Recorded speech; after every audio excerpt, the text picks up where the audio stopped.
Jadi seorang kabur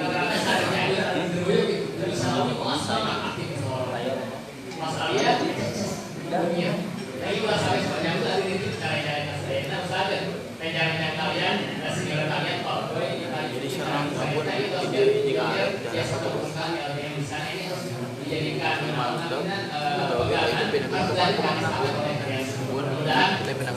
kalian bisa lancar depan ya jadi itu oke kepala saya juga bisa telepon mata ini kasih bangunan di sebelah langsung saya kira-kira dia paling depan dia paling belakang tindak kualitas mungkin kalau main sering kan pada sekolah lah pas saya dengan apa tertarik masih seharusnya pembahasan ini namun istilah perbedaan dari seorang mungkin tingkatan anak benten kualitas serta semasa misalkan mungkin pembedaan makna ini tadi lah sebenarnya tadi namanya masih kurang dari sekali mudah-mudahan kita negosiasi itu ya saja kira lah iya benar kita serang kemarin nggak hayang hari makan dua hari hari makan dua mana di serta makan dengan dan anu iya mah yang apresiasi serta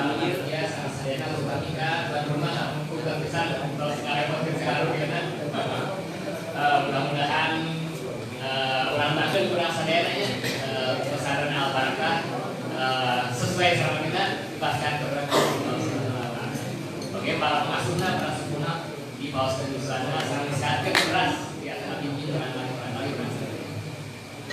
kemudian saya agungnya assalamualaikum Waalaikumsalam warahmatullahi wabarakatuh.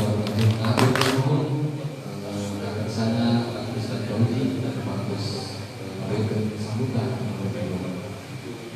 semoga jadi motivasi khusus buat para santriawan anu masih menuntut ilmu untuk lebih bersemangat menggunakan ilmu. Ya, kita lanjutkan kepada sambutan nomor 3. Insyaallah akan disampaikan oleh penasehat kepada Bapak Haji maupun depan dipersilakan kepada beliau Pak Ibu oleh Bapak Sallallahu Nabi Muhammad. Rencang-rencang Himasal mobil khusus Ustaz Fauji sama Ustaz Rifki Ahmad Husaini anu musim goreng di Cinta rencang-rencang perjuangan di Pondok Pesantren Nirboyo anu masih imut-imut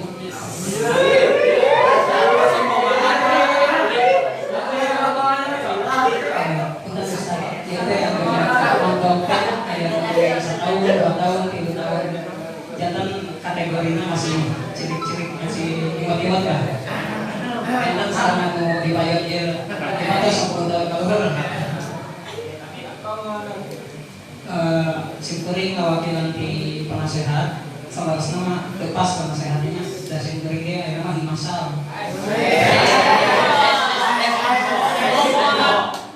Himasalnya artinya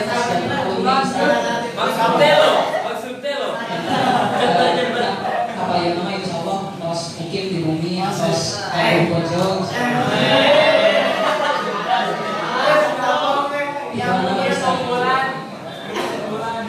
jantan nanti kawakilan di penasehat yaitu anu penasehat sah secara tertulis tahun depan yaitu Bapak Sidki Wafa. Jadi kawakilan di Bapak Sidki Wafa mengaturkan mangrebu-rebu nuhun khususnya ke pribumi untuk pesantren Al-Barakah Sintang Bayungnya atas tiasa nampi keayaan barudak anu kausuh kieu katingali lagi katingali katingali oleh perangkat kieu teh Ustaz semangat kaduana nyata pesan abdi sami we yang pada di masa pesantren kabayang jantan salah satu anu diunggulkan di Lirboyo itu nyata pas masahil di Lirboyo. Tong si abdi mah nyata abdi mah semangat musyawarah, tapi nya jadi kutu di LBNB.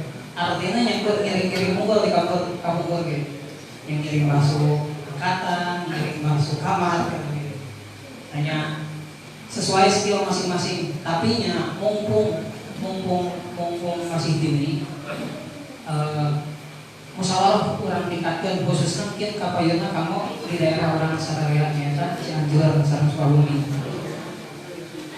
Kuningalina gitu nyata di Cianjur masih minim anu orang-orang yang mencintai terhadap musyawarah. Tahu orang kembangkan giroh atau semangat orang dina khususnya di musyawarah. Kalau kesan di para penasehat oke terus dicontohkan berhasil musyawarah teh atas tingkat yang lumayan lah, tingkat Jawa Timur mah pasti kenal mereka. Tingkat Jawa Barat kita bayangkan insya Allah Bapak Fikri Huseri gitu, salah satunya. Yang salah resna gitu mungkin di Lirboyo kembangkan skill masing-masing. Yang ayah musyawarah, ayah kana ngaos kitabna kan bener-bener gitu. Sama tersabi Pak Ustaz kamu tadi sanes mengenalkan diri secara pada hayong dan santriat dan sanes.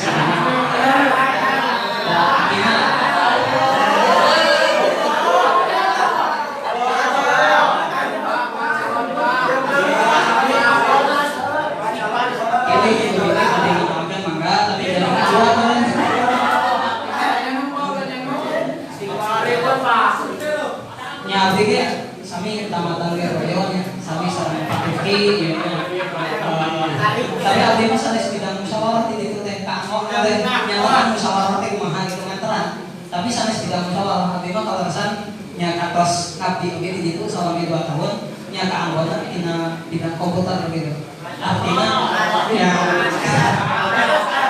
mangga sama diinformasikan ya skill apapun yang kita miliki di Lirboyo dikembangkan. Tong saukur cungkrang cangkruk hunkul. Nah udah tujuanna saukur ngopi hunkul mah di bumi ke biasa. Teu kudu ka Lirboyo tapi di bumi mah aya enakna kamu biasa ngaliti biasa sabari HP-an dari di Lirboyo mah biasa naon. Ari tujuan ngopi mah tos kieu di bumi we. Tujuannya tetap tujuan utama kita ke Lirboyo adalah tolabul ilmi. Tolabul ilmi pun tidak bisa kita padankan harus bercengkrama dengan seorang guru. Tapi haliahnya kita juga dengan teman-teman pun itu termasuk tolabul ilmi, termasuk ilmu komputer. Nah, kata hati-hati. Maksa ya yang kita tahu. Jadi pamili Ustaz ya kumardi atau serawi yang tujuan orang yatim sama saya musyawarah bareng kanggo tingkat serawi mah nya sawan Ustaz Bogo Jige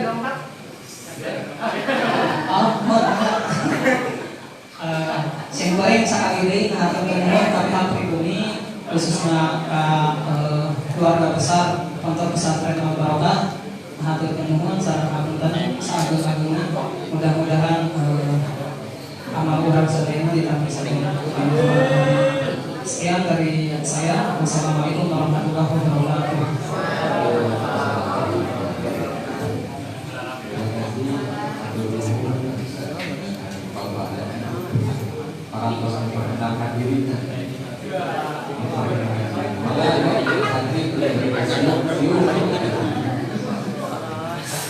Alhamdulillah acara oleh pembukaan Pak sambutan juga selesai. Akhirnya masuki tahap acara ini. Bagi orang Sunda dan acara ini lebih nanti 3 kali kita berdiri itu dulu sejak orang lagi mainkan acara ini ternyata acara realisasi musyawarah. Pengenal diayakan musyawarah sama berbeda masuk menyelesaikan masalah hanya dengan emosi. Utamakan cari jalan keluar bukan dengan ada yang carilah solusi. Nah, orang cari solusi bersama ada insya Allah yang akan dikontribui oleh Al Ustaz Kajen beserta Notulenya Bu Kang Sultan waktu sedang depan di sana ke operator sampai Notulenya paling pada tempat Sallu ala Nabi Muhammad. Sallu alaihi.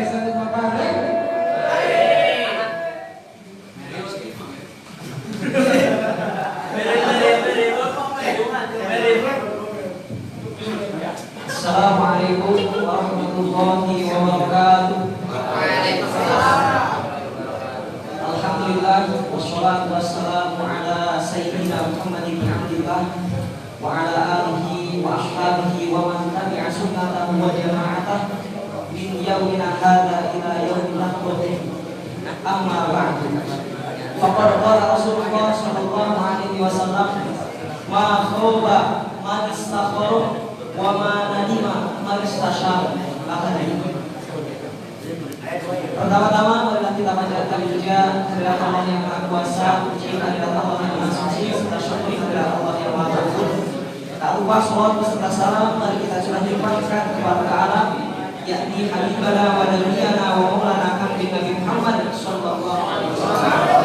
Kepada para sahabatnya, para tabi'in dan tabi'atnya, dan mudah-mudahan sampai kepada kita selaku umatnya yang selalu konsisten terhadap ajaran-ajaran yang ada di Allah ya Rabbal Alamin. Baik Pak, untuk acara musyawarah kali ini perkenankanlah saya sebagai moderator dan di samping saya Kang Zain Syahrian sebagai moderator. Untuk menyingkat acara, kita langsung bacakan saja asilah. Bismillahirrahmanirrahim. Perhatikan dengan seksama bagi para musyawirin. Asilahnya, seorang ayah adalah pemimpin bagi keluarga yang patut dijadikan contoh bagi anak-anaknya dan menjadi guru bagi anaknya yang belum tamyiz. Ini deskripsi dulu ya sebelum ke pertanyaan ini. Sehingga seorang ayah selalu memberitahu mana yang jelek, mana yang baik. Dan sering kita jumpai seorang ayah membawa anaknya ke dalam masjid untuk melaksanakan sholat berjamaah. Padahal anaknya yang dibawa ke masjid ada yang sudah tamyiz, ada yang belum. Ada yang sudah musinat, ada yang belum. Terkadang sering terjadi tengah-tengah sholat seorang anak mengganggu ayahnya dan para jamaah yang lain, seperti naik ke pundaknya, berisik, dan lain-lain. Sehingga hal tersebut akan mengganggu pada kekhusyuan yang lain. Akan tetapi, keumuman mereka yang berjamaah tetap melanjutkan sholatnya. Pertimbangan, 1. Seorang anak berbuat gaduh dan mengganggu para jamaah sehingga menghilangkan kekhusyuan para jamaah termasuk ayahnya. Pertimbangan kedua, seorang ayah membawanya ke masjid dengan bertujuan agar anaknya tersebut terbiasa. Yang ketiga, dalam masjid tersebut ada anak yang sudah tamyiz, ada yang belum, juga ada yang sudah disunat, ada yang belum. Untuk pertanyaannya, yang pertama, tindakan apa yang tepat untuk para jamaah termasuk ayahnya melanjutkan atau membatalkan sholatnya? Kemudian pertanyaan yang kedua, apa hukum seorang ayah membawa anaknya ke masjid sebagaimana deskripsi? Mungkin untuk para musyawirin kita bahas dulu soal yang pertama, yaitu tindakan apa yang tepat untuk para jamaah termasuk ayahnya melanjutkan atau membatalkan sholat. Untuk deskripsi masalah mungkin ada yang ditanyakan terlebih dahulu dari musyawir. Silakan. Untuk Rebu Majapahit kita angkat 3 dulu ya. Majapahit terus Pajajaran. Oke, timnya kerajaan Islam Sunda gitu ya. Ada Pajajaran, kemudian ada Majapahit, kerajaan dari Mojokerto Jawa Timur. Pajajaran. Terus satu lagi Mataram. Oke, Mataram Kuno. Untuk yang pertama, untuk selanjutnya kita stafkan ke moderator untuk memandu acara musyawarah kali ini. Assalamualaikum warahmatullahi wabarakatuh. Sebelum kita mulai, mari kita bacakan al-Fatihah dulu kepada masyayikh kita, kepada al-Fatihah kita, pendahulu kita. Semoga dengan Fatihah ini, acara ini berkah oleh Allah Subhanahu wa taala. Semoga dihadiri oleh Rasulullah sallallahu alaihi wasallam.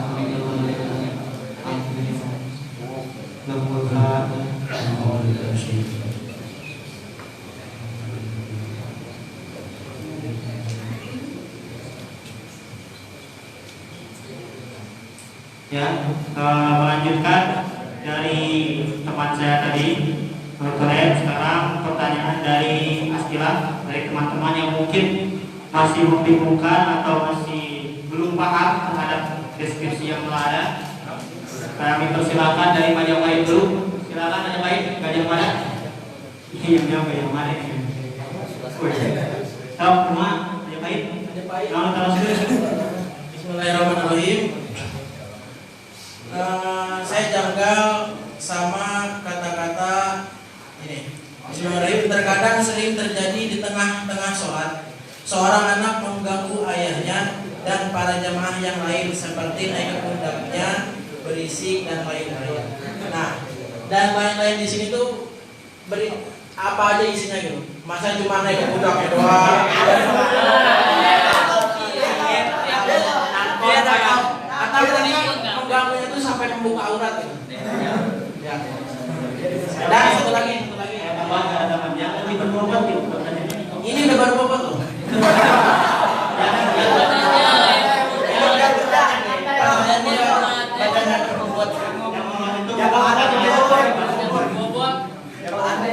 Ya silakan ada tiga yang nambahin.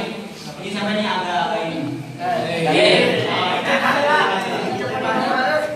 Ini saya menambahkan beda pertanyaan ya. Beda pertanyaan mengenai pertanyaan yang kedua. Apa hukum seorang ayah membawa anaknya ke masjid sebagaimana deskripsi? Kalau yang nomor 2 belum dibahas ya, kita fokus yang nomor 1 dulu. Jangan cuma langsung, berarti juga ada caranya. Gimana? Mau lanjut nggak? Kalau nggak ada, saya lempar yang lain. Hah? Nggak ada, ya udah. Selanjutnya Pak Jajaran yang punya Jawa Barat itu. Dan Jajaran. Bismillahirrahmanirrahim. Jadi gini, kan di sini masih ambigu antara anak kecil yang sudah tamyiz juga anak kecil yang belum tamyiz, kemudian ada anak yang sudah disunat atau belum disunat. Jadi yang nanti dibahas itu yang mana gitu? Jadi biar enak, biar jelas. Bagus lagi. Baru berbuat ini. Lagi nggak berjalan. Cukup, dicukupkan. Kemudian terusan dari saya, ini tuh yang dihukumi itu anaknya yang ke masjid atau seorang yang sholatnya dulu. Ya, seorang ayahnya dulu. Terima kasih. Itu loh, harus berisi, kalau usah pada doang yang berisi. Selanjutnya dari Mataram. Monggo Mataram. Bismillahirrahmanirrahim. Jadi gini, saya juga hampir sama si Ilham. Tapi yang saya pas anaknya naik ke pundak, itu membawa najis atau enggak gitu. Takutnya anaknya itu yang membawa najis. Ya. Cukup ya. Mungkin dicukupkan. Ada beberapa kejanggalan atau pertanyaan dari deskripsi di sini. Yang pertama dari Pak Jajaran mungkin ya. Yang mana di sana itu di sini kan ada ambigu atau masih privat hukumnya itu. Yang ini ditekankan dalam pembahasan ini, apakah memang anak tersebut sudah tamyiz atau belum, atau sunat atau belum, atau memang nanti kedua-duanya yang dibahas. Gimana? Mungkin ya, itu yang pertama. Terus yang kedua, ya yang selanjutnya yaitu masalah apa namanya itu kepundak. Anaknya itu kepundak membawa najis atau enggak. Terus yang terakhir itu yang masalah ini yang dihukumi itu anaknya atau bapaknya yang membawa anaknya ke masjid atau hukum anaknya yang ke masjid. Dari tiga hasil ini saya persilakan kepada saya teman-teman persilakan.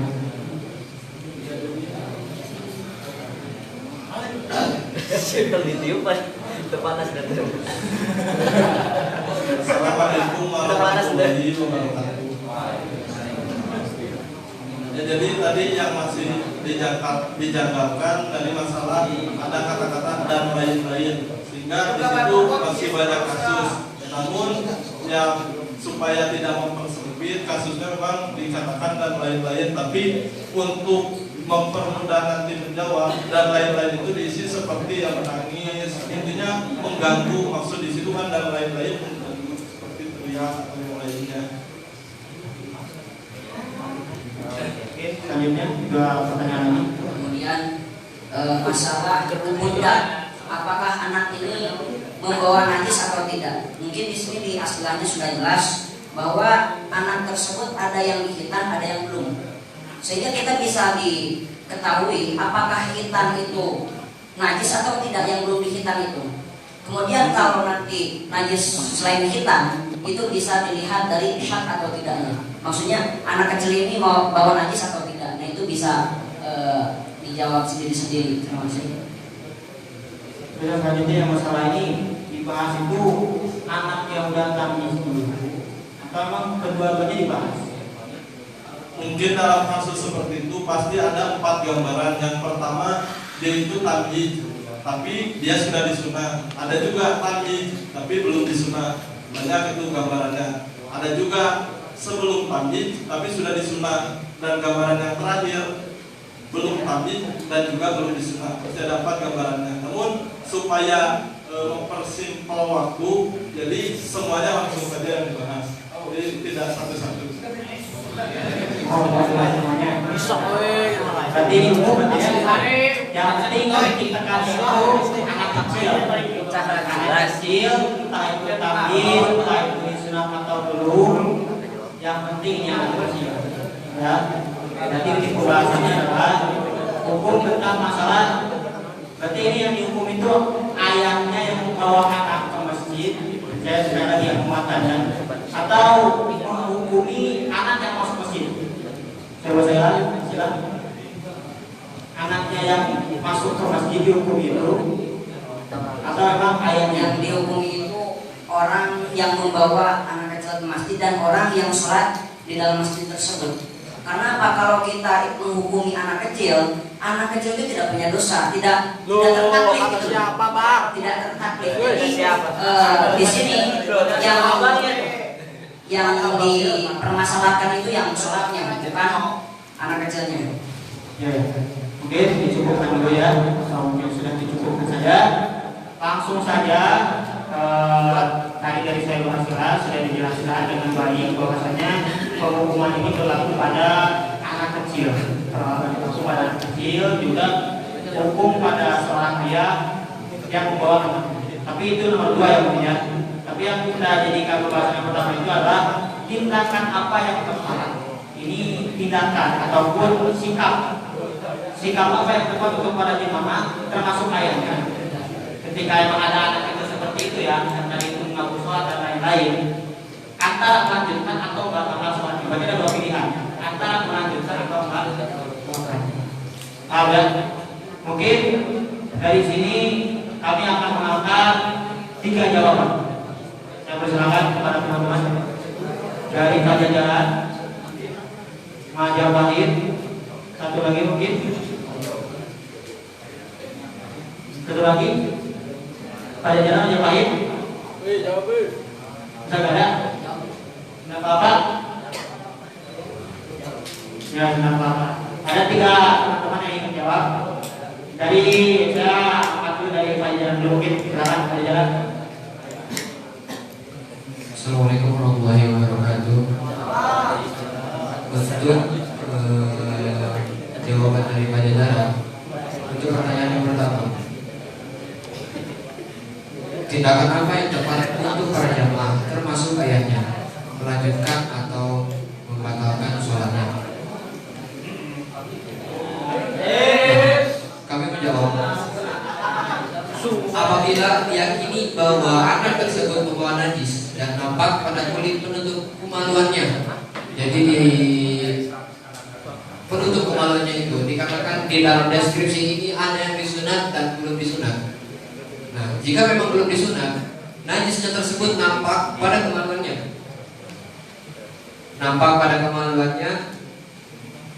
atau najis yang nampak pada bagian luar kemaluannya, baik di dalam ataupun di luar, maka konsekuensinya sholat orang yang menggendong atau ayahnya tersebut batal. Jika memang di luar atau di dalam kemaluannya tersebut itu ada. Ya, sebelum mulai jawabannya, pertanyaannya kan tindakan. Tindakan itu adalah yang ketika sholat ya terus ada anak kecil yang mengganggu mereka ataupun memang membuat sholatnya itu gak khusyuk, itu tindakan buat orang yang sholat itu apakah membatalkan atau melanjutkan sholat? Berarti ketika hal tersebut ya batal. Jika memang hal tersebut sudah nampak najisnya. Itu ketika memang hukum membawanya, bukan tindakannya. Tindakan sholatnya. Dia tindakannya berarti batal. Berarti sudah tidak melanjutkan lagi sholatnya gitu. Membatalkan sholat tapi. Iya. Kalau misalnya anak tersebut belum disunat, Iya. terus ada najis yang tampak, Iya. Betul. Ya. Sudah ada tambahan mungkin? Nggak ada. Ya. Selanjutnya dari Majapahit.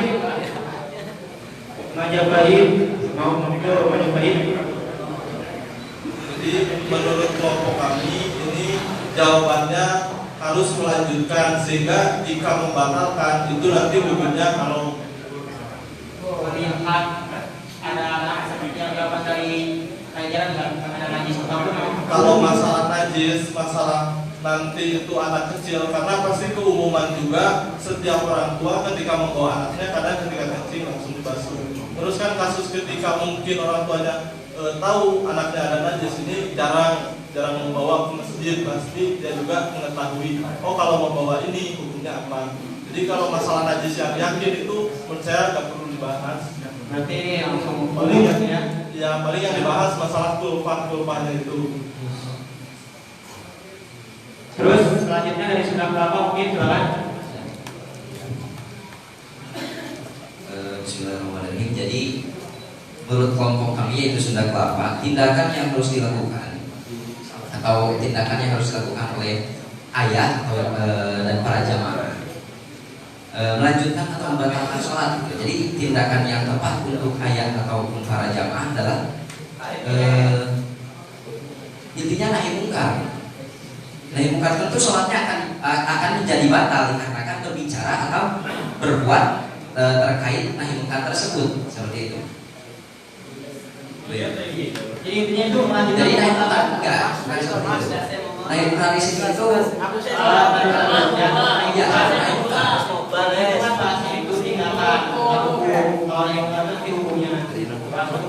Ya gini, kan di sini tindakan. Kalau tindakan itu kan boleh kita melakukan apa saja. Boleh kita membatalkan sholat, boleh kita nahi mungkar. Karena dalam sholat kita tetap disyaratkan atau disyariatkan untuk nahi mungkar, bahkan wajib. Jadi gini, tindakan yang tepat untuk ayahnya dan para jamaah adalah nahi mungkar. Nahi mungkar di dalam sholat.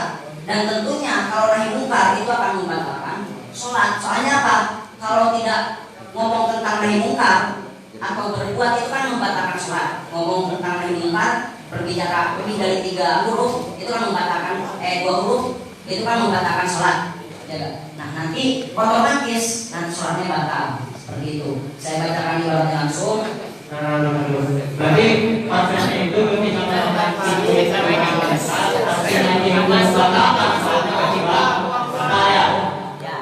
itu yang itu membatalkan. Ya tentunya otomatis batal.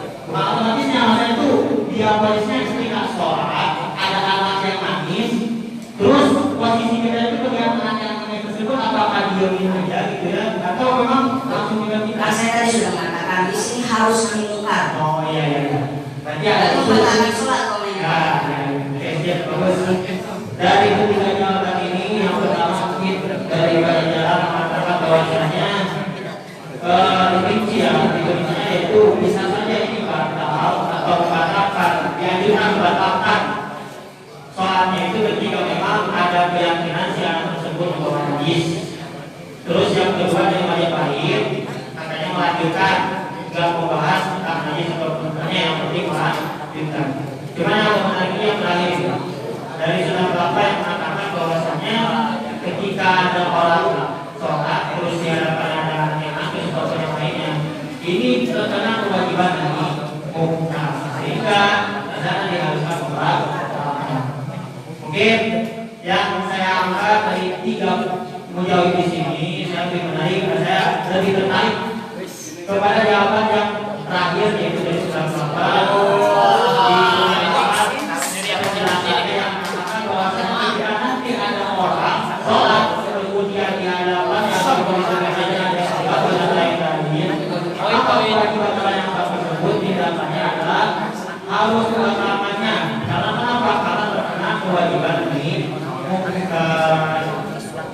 Ya, silakan. Sudah berapa Anda bicara?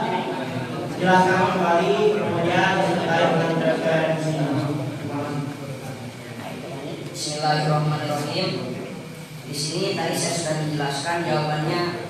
Tindakan yang tepat untuk ayahnya adalah mungkar dan para jamaah. Selagi para jamaah atau ayahnya itu mampu.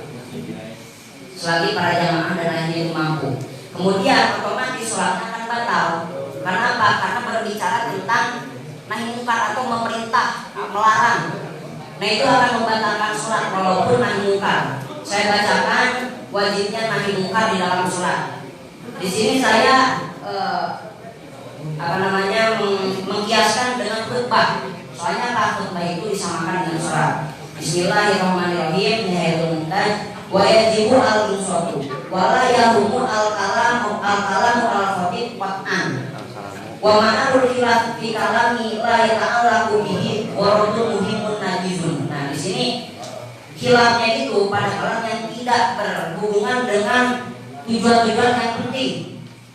Fa ta'allaqu bihi dzalika kama law ra'a a'ma yaqu fi dhikrin aw aqraban tajibu ala insanin fa anzaruhu aw allama insanan syai'an nafir aw nahahu 'anil munkari lam yakun haraman qat'an bal qad yajibu alaihi dalam khutbah. Padahal dalam khutbah itu tidak boleh. Kemudian dalam salatnya itu gini. Bismillahirrahmanirrahim. Wa ijabatun Nabi sallallahu alaihi wasallam mimman da'ahu fi aslihi fi salat wa indalul halik. Wa indalul halik ay al-musyrik alal halaki ka'atma ashrofa ala hukumihi fi bidin fi sholat wajibani. Wajib hukumnya ngomong berbicara nahi mungkar. Di qouli ta'ala istajibu lillahi wa li rasulihi idza da'akum wa li iqadiruh, untuk menyelamatkan ruh. Lakin tabtulu as-sholatu bil indar, akan tetapi nanti sholatnya batal sebab indar tadi. Kemudian wajibnya bagi orang yang yang mampu, nahi mungkar yang mampu.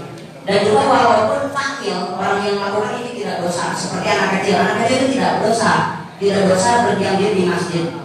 Bismillahirrahmanirrahim. Wa yahumani yang bagi ayajiba al-wali man usofi wal majnun minal istiqbali wal istiqbali bila satirin. Bal yang bagi wujud dzalika ala wali aidan. Wajib juga pada selain wali. Kenapa? Di anna izalatul munkar indal qudrati wajibatun wa illam yaqtab al fa'il. Walaupun fa'il itu tidak dosa. Seperti itu.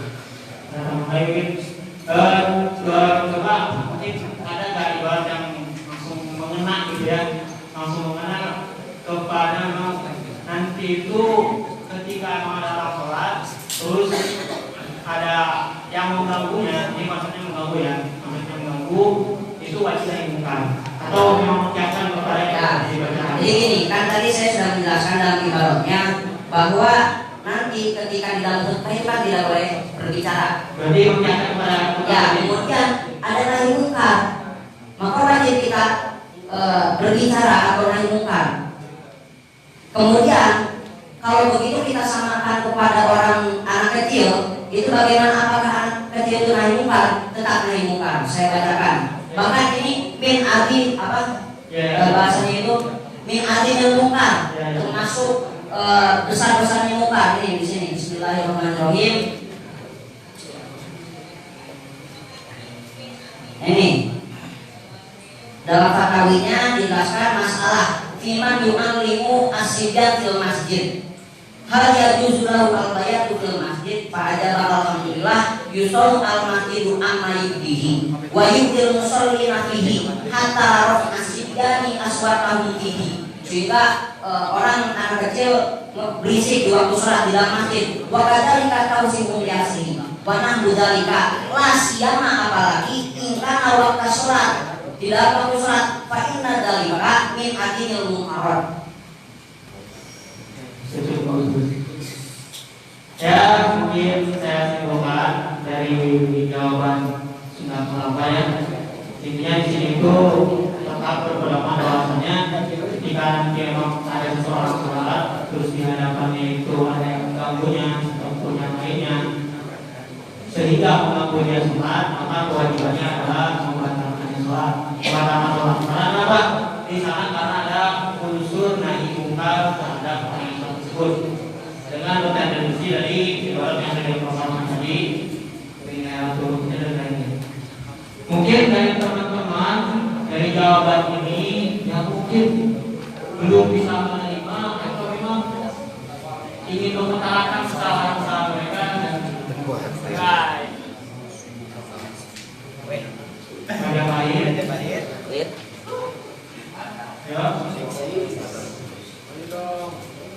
Saya mau ajak contoh nih. Nah, yang lainnya, ceritanya itu ya. Jadi ketika dia sholat, terus ada ganggu, ini ada kewajiban yang bukan, sehingga dia memang untuk membatalkan sholat karena ada unsur dari nahi. Monggo, ada lagi selain yang lain? Ya, Mataram itu berbicara Mataram, jauh-jauh dari Mataram ke sini belum bicara. Pada jalan mungkin yang tadi ngomong terus sekarang mau diam. Gimana? Saya cukupkan dulu satu ini ya. Dari Majapahit, monggo disilahkan apa yang ingin diutarakan, yang ingin disampaikan. Tadi mengatakan bagi seorang ayah ini wajib nantinya membatalkan sholat dikarenakan ada nahi mungkar untuk menghilangkannya sehingga wajib membatalkan. Padahal membatalkan sholat itu ketika tanpa udur itu hukumnya haram atau tidak boleh membatalkan sholat tanpa udur. Ibaratnya mungkin akan dibacakan oleh teman saya. Bismillahirrahmanirrahim. Tidak ada sholat fi sholatin makrudatin fi awali waktiha haruma alaihi qat'uha min ghairi udrin wa in kana al waktu wasi'an. Kita majmu itu. Kira-kira Anda mengkategorikan orang yang mengganggu sholat ini termasuk udur kan? Ya, yang pertama itu nantinya kan haram di sini untuk membatalkan. Yang kedua kan tadi sehingga membatalkannya itu untuk menghilangkan amal ma'ruf nahi mungkar. Padahal dalam amal ma'ruf nahi mungkar itu ada 3 syarat kalau di dalam suratnya. Yang pertama inkar biqauli, yang kedua aqwal, yang ketiga af'al. Sehingga jika menggunakan hati atau inkar biqauli itu kan tidak perlu membatalkan sholatnya.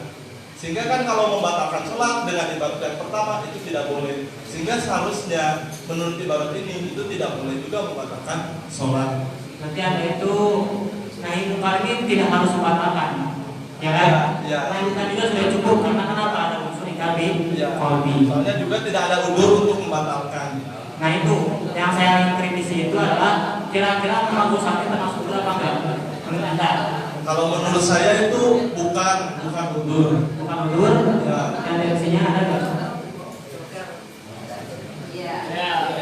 Kalau ada ya, Soalnya kan kalau lewat udur itu kan kalau di sini kan kasusnya itu masih bisa diatasi dengan yang lain seperti inkar biqauli. Sehingga menurut saya membatalkan ini tidak ada udur. Jadi ada logikanya gitu ya. Sebenarnya apa itu tidak termasuk udur yang memang harus membatalkan sholat, begitu ya? Udur yang memang tidak harus membatalkan sholat. Karena kenapa? Karena dalam nahi mungkar sendiri dalam konsepnya itu kan ada tahap-tahapannya, termasuk salah satunya dari inkar biqauli. Ya mungkin yang lainnya ada nggak yang mau nambahin kira-kira? Ada jalan, ya mau ada jalan. Oke, siap ada jalan. Oke, mantap.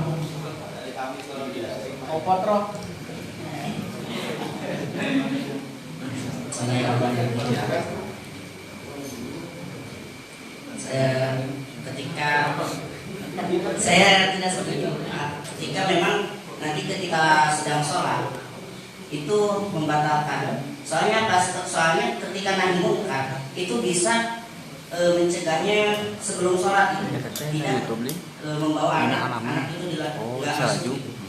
Ini kan posisinya itu gini, posisinya ini kan lagi sholat. Maksudnya sholat dia ganggu, sebelumnya dia nggak ganggu gitu. Nah, itu gimana coba? Jadi perlu digarisbawahi kondisinya lagi sholat tiba-tiba ada yang jadi jawaban mereka itu nah kondisi kayak gini itu dibanding karena dia berkata wajib dari muka yang mana itu bukan perlu konsep sedang sholat yaitu berarti harus bawa anaknya keluar yang lainnya dan lain-lainnya. Gimana mereka jalan-jalan?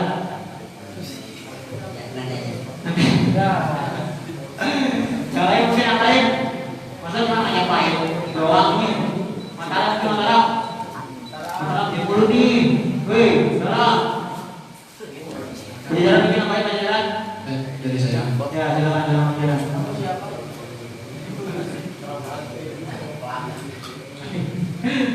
jadi kan ketika menjawab tersebut ini langsung naik munkar walaupun nanti ketika di tengah-tengah sholat seperti yang dikatakan tadi kan ini tuh bukan udzur. Yang tadi disangkakan kan yang pertama itu bukan udzur. Nah makanya itu dia membawa ibarat tentang nahi munkar bahwa apa nahi munkar itu ada 3 yang tadi. Terus yang dalam catatan nahi munkar tersebut kan yang pertama ketika seorang tersebut ini kan awalnya dari awalnya ketika sholat. Jika memang nahi munkarnya tidak bisa menggunakan akal, kan bisa juga menggunakan qalbi. Mengapa harus dibatalkan terlebih dahulu? Mungkin ada tahap yang lain kan gitu. ini nanya berarti ya nanya. Ya intinya nanti dulu. Mungkin lagi mungkin yang lain. Masalah nih apa nanti? Masalah mungkin yang perlu saja nanti ya. Ya saya cukupkan dulu mungkin ya. Dari apa kata-kata teman-teman. Saya kembalikan lagi ke agak keempat. Monggo sedang berapa ditanggapi ya. Yang pertama ini dari Majapahit. Jadi Majapahit ini kurang setuju dengan konsep yang ada paparan. Kenapa? Karena menurut mereka konsep yang ada paparan yang mana orang itu ketika memang nanti dia sholat terus tiba-tiba ada orang yang ganggu itu kan terkena kewajiban nanti. Nah, itu kalau yang ada paparan kan harus dibatalkan. Padahal menurut mereka konsep naik munkar itu nggak harus dibatalkan. Karena kenapa? Dalam naik munkar sendiri itu ada beberapa tahap. Salah satunya iqabi al-qadi. Kalau begitu berarti ketika dia sholat ya dia nggak perlu membatalkan, lanjutkan aja. Dia tetap bisa mengapa untuk melakukan naik munkar dengan konsep yaitu iqabi al-qadi. Jadi nggak usah sekarang tetap nggak usah sampai membatalkan sholat dengan ibarat sholawat yang pertama. Yang kedua ini masih mengkritisi ini, masih menanyakan kenapa Anda kau mengatakan itu bisa dikatakan naik munkar yang wajib sehingga harus dibatalkan. Jadi naik munkar kok langsung dihukumi harus dibatalkan.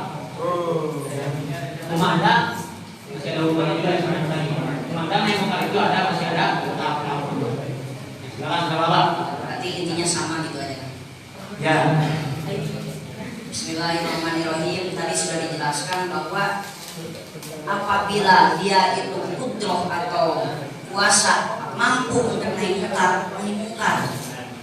Kalau tidak, ya berarti haram masuk masjid. Kalau tidak, kalau nanti masalah bil qalbi atau yang lainnya, itu kan Rasulullah menjelaskan bahwa paling lemah-lemahnya iman orang itu kan nahi munkar dengan hati. Loh, kita apa salahnya? Apa salahnya kalau nahi munkar dengan tangan atau yang lainnya atau dengan omongan? Kan itu gak salah. Gak salah itu. Coba mungkin dari sudut apa mungkin ada gaya orang yang memang mengatakan itu nahi munkar dalam sholat ini memang harus dibatalkan. Harus membatalkan. Harus dibatalkan. Nahi munkar konsep nahi munkar ya. Konsep nahi munkar bukan hukumnya tapi konsep nahi munkar dalam konteks di sini itu harus dibatalkan. Oke. Ini dibacakan oleh teman saya. Bentar. Ini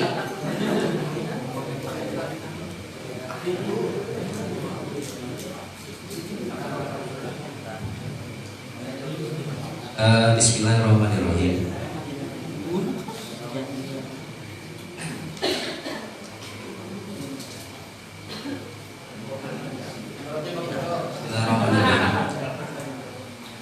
Wajibatun Nabi sallallahu alaihi wasallam mimman da'u fi asri bisolati wa indarul haliki ail musyriki alal halaki kana asrafa ala ubihi bibikrin bisolati wajibani liqouli ta'ala istajibu lillahi wa lirrasuli idza da'akum surat al-anfal ayat 24 wal inqadir ruhi lakin tabtul sholatu bil indai. Kemudian saya tambahkan yang nanti kitabnya tadi apa tadi? Kitab Asnal Matolib fi Syarhi Raudil Muqtarib. Nah, kemudian saya tambahkan lagi bahwa tadi sudah dijelaskan antara inzar itu memberitahu dan nahi mungkar itu kan sama-sama wajib di dalam surat dan juga membatalkan yang sudah dijelaskan di dalam ini khotib itu khutbah. Bismillahirrahmanirrahim. Tardul qaulain fil khotib wa hiya tukhraju ala anna khutbataini bi mutabatir raka'ataini, sama dengan 2 rakaat. 2 khutbah itu sama dengan 2 rakaat. Amla atau tidak. Nah, ini kan ada 2 qaul. Naam, harus inqulna na'am, apabila disamakan antara khutbah dengan rakaat salat, maka haruma al-kalamu alaihi. Maka haram hukumnya berbicara di dalam khutbah. Soalnya apa? Soalnya kan di dalam di dalam salat juga kan haram untuk berbicara. Kemudian amal mahal fafihi kalamani ahaduhuma annal khilaf fil kalam alladhi la yata'allaqu bihi gordun muhimun najizun fa amma idaro akma yaqu fi bi'rin aw aqraban tadibu ala insan fa anzarahu aw allama insanan syai'an minal khair aw nahahu anil munkar fa hadza la yahrumu qawlan wahidan wa in kana lafdul kitab mutlaqan. Seperti itu. Sudah cukup pada mungkin ini sudah membahas semuanya ya. Saya rasa dari Mujawir ini udah mengatakan kayak kalau juga udah ada lah intinya, udah masuk pikir. Jadi tetap mengatakan bahwasanya konsep yang mereka lakukan, jadi nahi munkar dalam sholat di sini itu nggak cukup dengan kita berwajib, tapi memang harus ada tindakan. Seperti yang kita bersama Nabi sudah dijelaskan tadi, bahwasanya ketika memang dia sholat terus tiba-tiba ada yang berwudu, maka nahi munkar dalam konteks di sini yaitu berkewajiban untuk sikap, sehingga penindakan tersebut mewajibkan dia melakukan sholat. Ya, pakai betul ya. Jadi fokus kita sekarang itu adalah masalah konsep ini.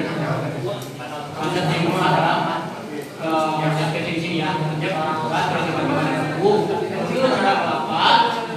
Konsep yang besar di sini itu berkewajiban untuk membatalkan sholat yang berarti. Bahkan ditambahkan lagi dalam sebagian referensi ada juga dalam masalah permasalahan khutbah.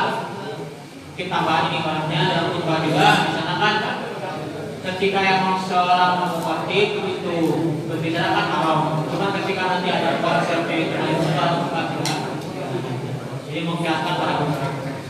Mungkin dicukupkan, saya silakan kepada mungkin pelajaran antara macam lain yang di belakang Sukabumi ini Sukabumi, jauh-jauh ke Sukabumi. Delegasi mungkin delegasi ada delegasi ini. Baik ya, satu.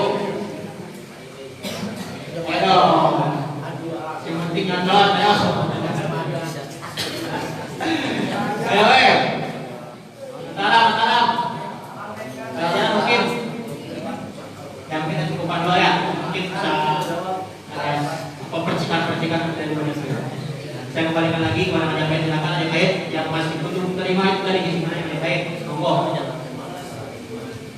Jadi terus saya menambahkan yang konsep yang kedua, langsung menghukumi wajib membatalkan. Di dalam masalah ini kan tadi dalam astilah itu diumumkan sehingga yang belum disunat juga itu dimasukkan kepada soal ini, tapi itu tidak disinggung. Padahal yang saya temukan kulpa itu hukumnya najis.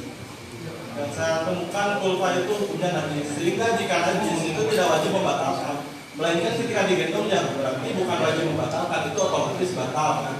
Jadi barunya ini di dalam Ini malahan Allah dan juga itu saya kenal dulu. Jadi kan konsep di sini itu ini kita fokusnya ke lingkungannya ya. Lingkungannya dulu. Jangan dapat tadi ibaratnya itu mengatakan ketika yang ada khutbah yang najis, maka kan wajib membatalkan ya kan? Nah, ketika seolah mendukung dari sunnah apa begitu sunnah apa itu yang wajib membatalkan karena yang konsepnya naik muka yang dimakamkan oleh sunnah apa itu harus dibatalkan, soalnya nggak boleh dilanjutkan. Berarti ini tidak membahas nantinya kalau seperti itu tidak membahas orang yang sudah disunat atau tidak. Seolah-olah ini memutlakkan untuk yang disunat saja. Iya, intinya kan dari apa titik di sini itu di pembahasan itu masalah mengganggunya, mengganggu. Jadi nggak bahas ini disunat ataupun enggak. Jadi yang masalah sunat itu dilupakan. Jadi kan harus dibahas awal, nggak bahas itu. Yang dibahas itu masalah kan di dalam asilahnya pun yang selanjutnya itu mengganggu, dan di sebelumnya itu ada kata-kata naik ke punggungnya pundak orang. Ya. Itu kan nggak jadi pertimbangan. Cuma kan tadi kan sempat dibahas juga sama saudara-saudara. Jadi kan sebelum itu jadi kesepakatan itu ini umum yang titik tekankan adalah mengganggunya. Jadi sunat sama itu tadi bahas ini. Intinya ada orang mengganggu anak kecil yang mengganggu, yang penting itu anak kecil kan sunat atau belum, terutama itu belum. Yang penting mengganggu, tekan itu mengganggu ataupun yang lain. Selain dari kriteria anak kecil, yang penting mengganggu atau peduli juga teman lainnya. Nah, menurut sunat bahwa itu ada kewajiban dari muka, nah yang muka dari muka kalau sunat apa, yaitu adalah harus menggunakan pisau. Ya mungkin silakan dari ini mungkin apapun yang terus. Saya menambahkan masih tidak terima dengan jawaban Kang Sobi. Oke.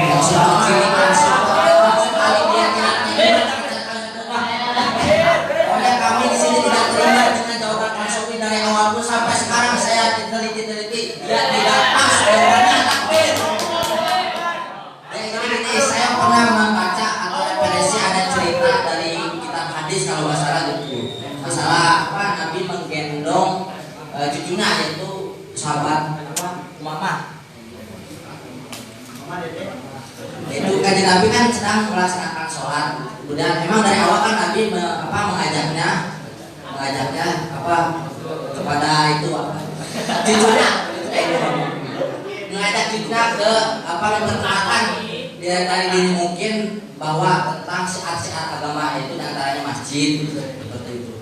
Biar terbiasa kebesaran. Terus nanti ada ibaratnya yang saya bacakan ibaratnya yang masalah tadi Nabi membawa Umamah. Kita perlu malam wa an Abi Kota data qala kana Rasulullah sallallahu alaihi wasallam.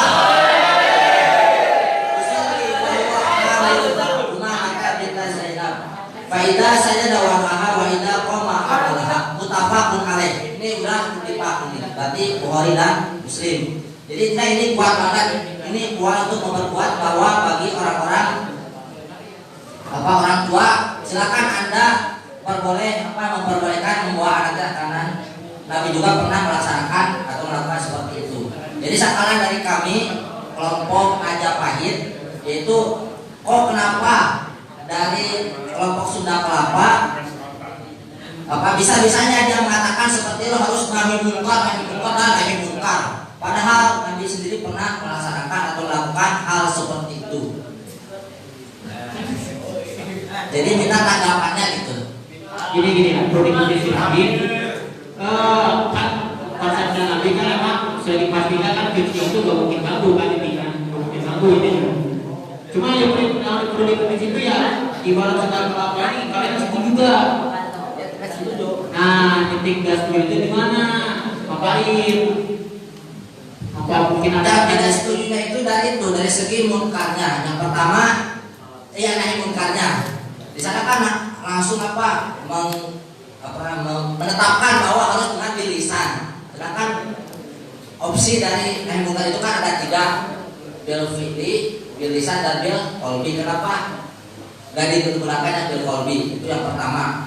Iya, jadi di sana itu ada yang mengatakan bahwasanya konsep nahi munkar dalam syariat itu yaitu dengan tindakan, nggak bisa dengan bil qalbi. Terus tidak qalbi tidak termasuk tindakan, itu kan juga tindakan juga, walaupun tidak dengan kata Allahu Akbar. Tapi ini kayaknya masih ya. Jika qalbi kok kenapa nggak masuk, kenapa harus tindakan? Kan ada cara melihat dari sisi nahi munkar juga kan ada cara-caranya. Kenapa kita harus langsung bilisan? Ya. Jadi nanya lagi, nanyain. Ya mungkin ada yang lain mungkin tambahan. Itu. Salam. Yo, monggo masalah monggo. Pelajaran namanya enggak? Pelajaran. Salam pelajaran. Delegasi mungkin delegasi enggak? Bismillahirrahmanirrahim. Jadi saya masih tidak terima dalam jawaban itu siapa tuh? Yang katanya harus mungkar, nahi munkar. Berarti kalau nahi munkar, kalau konsepnya munkar, berarti orang anak-anak yang masuk masjid berarti munkar, harus berangkat.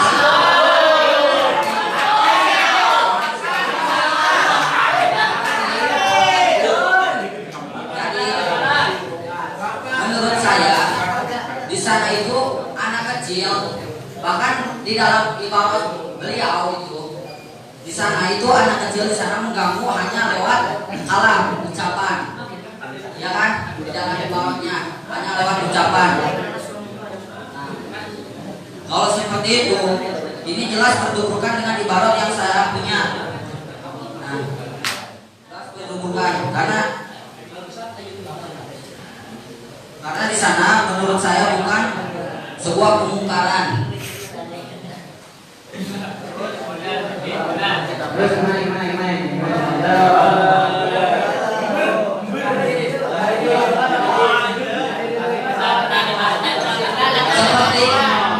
katanya seperti jadi saya perjelas ibarat yang tadi siapa kang itu bacakan ya di dalam Sahih Bukhari-nya itu di bab yang ke-105 hadis ke-290 langsung ke kitanya. Bismillahirrahmanirrahim.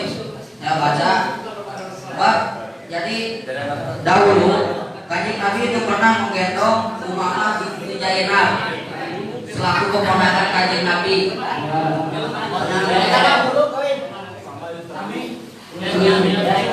Jadi saya menjelaskan ini di dalam Sahih Bukhari kitab Fathul Barinya dijelaskan di sini. Bismillahirrahmanirrahim.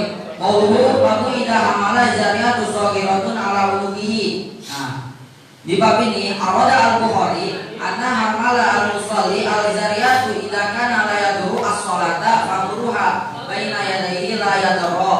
Nah, jadi Imam Bukhari menghendaki di sini ketika anak kecil dibawa sholat itu boleh-boleh saja ketika tidak layak dorong, ketika tidak membahayakan, ketika tidak mengganggu lah. Berarti kalau mengganggu itu nggak boleh. Kalau mengganggu, ya jelas mengganggu itu tidak baik. Nah, berarti kan ada kesalahan sebelum dari segala papanya itu kan kalau ada di papan oleh anda sanggalannya tadi itu konteksnya itu kan sebelum Nabi sholat, ya kan? Sebelum Nabi misalkan bahwa anak lihat bahwa anak. Nah ini pertanyaan di sini yang kita bahas itu, ya itu kan sebelum itu baik-baik aja gitu anak. Ya. Pas tengah-tengah sholat itu tiba-tiba dia itu nangis, rewel, mengganggu orang lagi sholat. Tapi kan yang saya tidak terima itu di segi kemungkarannya. Kok bisa-bisanya dikatakan anak kecil yang mengganggu sholat itu sebuah kemungkaran? Oh iya. Ya. Ada juga anak kecil yang memang ya sebelumnya itu boleh dibawa dengan dugaan tidak membahayakan maupun tidak ada dalam, gitu ya. Benar kan? Intinya yang Anda katakan itu sasarannya adalah boleh-boleh saja. Yang Anda berangkat dari hadis yang mengatakan bahwasanya hadis Nabi itu pernah menggendong Umamah itu boleh-boleh. Cuma dari hadis lain tidak membahayakan. Ya. Nah, terus Anda tarik lagi di sini, kok bisa-bisanya ini dikatakan mungkar? Padahal yang namanya anak kecil kan cuma anak kecil doang, gitu kan?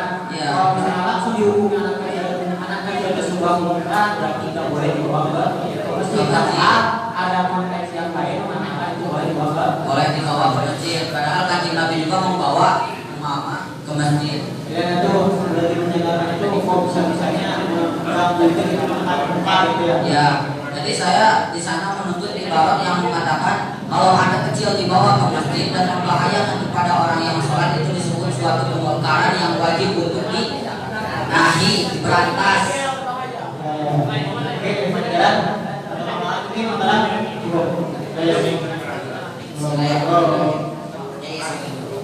Di sini berawal dari hukumnya membawa anak kecil ketika memang tidak mempunyai hajat, itu kan sebuah kemakruhan. Nah, sedangkan di deskripsi awal kita permasalahan, membawa anak kecilnya untuk taklim, untuk pembelajaran kan? Ya supaya terbiasa. Coba dibaca di sini. Bismillahirrahmanirrahim.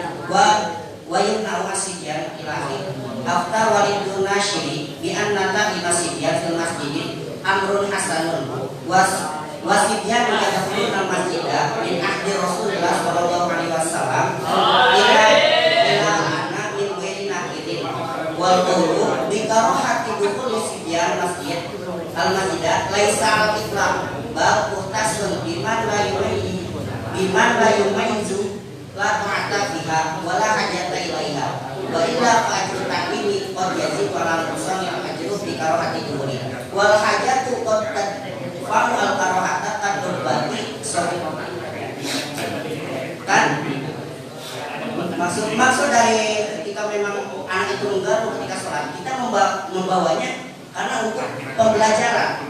Ketika anak ini nakal ketika sholat mengganggu itu terus kita batalin, kita sholat lagi batalin, itu tidak akan ada habisnya ya.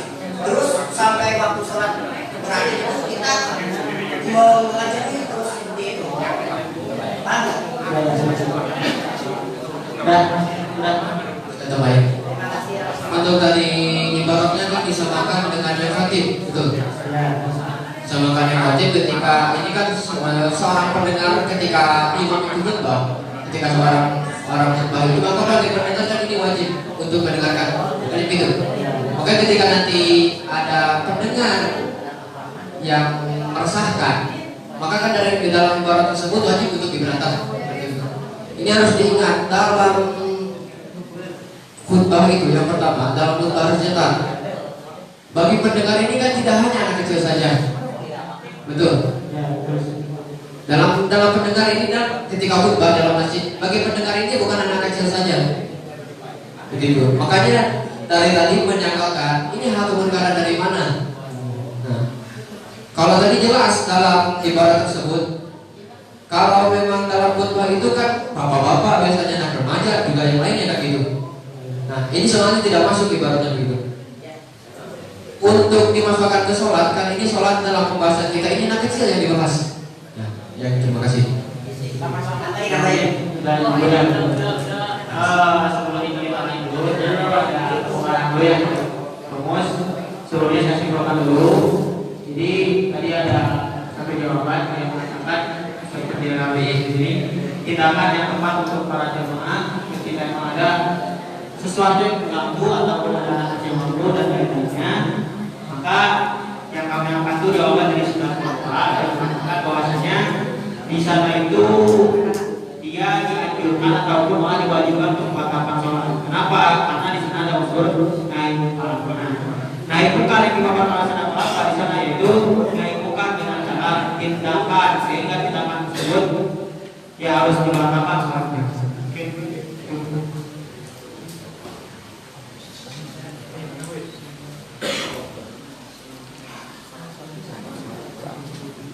Bismillahirrahmanirrahim.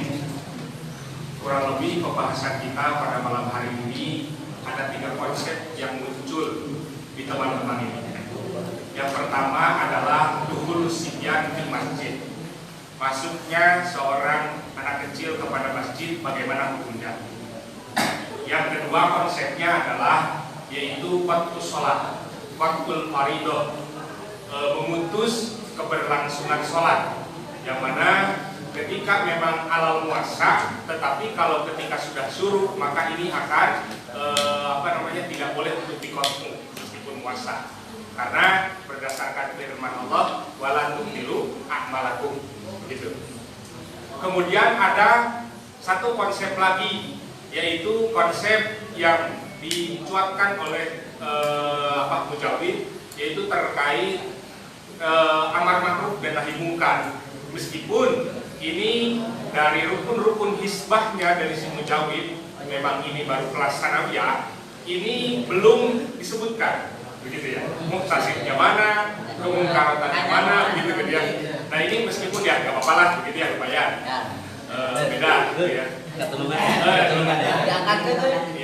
ya. Namun jadi, saya kira dari ketiga konsep tersebut, mari kita bahas secara faktual yang ada di lapangan, yaitu terkait berisiknya seorang anak kecil di dalam masjid. Apakah ini berhubungan antara keharaman masuknya si sobi tersebut kepada masjid dengan kewajiban atau dianjurkannya memotong sholat ketika proses sholatnya tersebut berlangsung? Apakah ada hubungannya gitu loh, antara keharaman si sobi ataupun dianjurkannya dengan proses membatalkan terhadap sholatnya ya, membatalkan faridoh ini apakah ada hubungannya? Ternyata kan tidak ada, begitu. Maka ini simpelnya begini aja, ternyata kan selama ini takbir yang ada belum ada yang masuk, begitu ya. Tandirannya apa? Antara keharamannya masuk si sobi dengan proses pembatalannya sholat. Satu. Maka untuk masalah nahi mungkar tadi yang ditandirkan dengan khutbah, saya kira sampai kapanpun yang namanya khutbah itu tidak akan kalibernya sama dengan yang namanya sholat, meskipun alal khilaf, begitu ya. Maka konsepnya sudah jelas.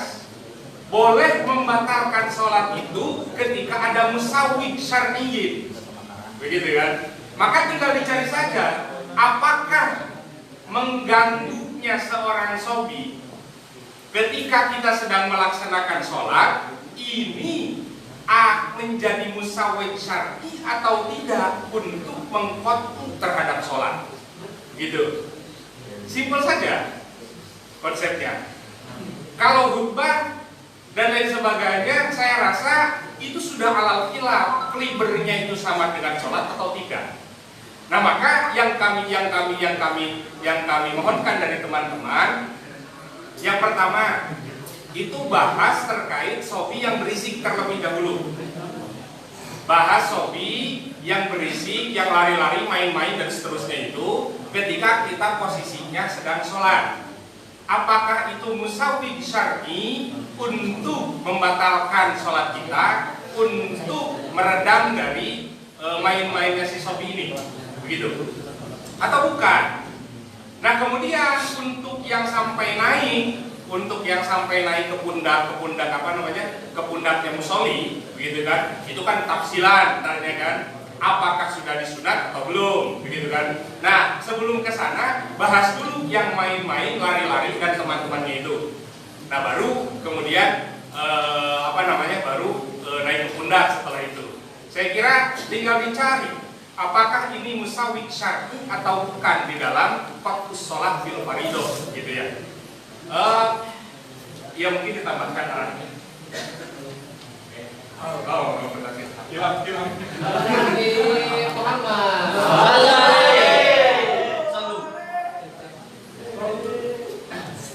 Kita kudu ada jawab.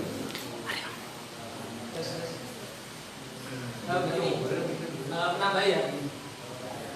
Ini aslinya mencatat harusnya ke santri dulu baru alumni. Oh, gitu. Pertama yang perlu kita semangati adalah waktu sholat atau waktu fardhu itu haram ketika bebas dikumpulin. Karena awal dalilnya jelas sholat satu amalakum.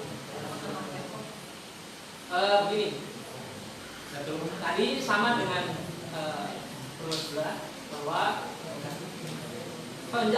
pembahasan ini tidak akan keluar dari apakah ini adalah musawil atau tidak. Adanya sobi yang membuat gaduh. Pertama yang perlu kita kaji adalah sobi membuat gaduh itu adalah perkara mungkar atau tidak. Tadi kan kita angkat jawaban yang sudah mengatakan ini adalah perkara mungkar dan boleh bagi musolli untuk nahi mungkar. Begini, saya kasih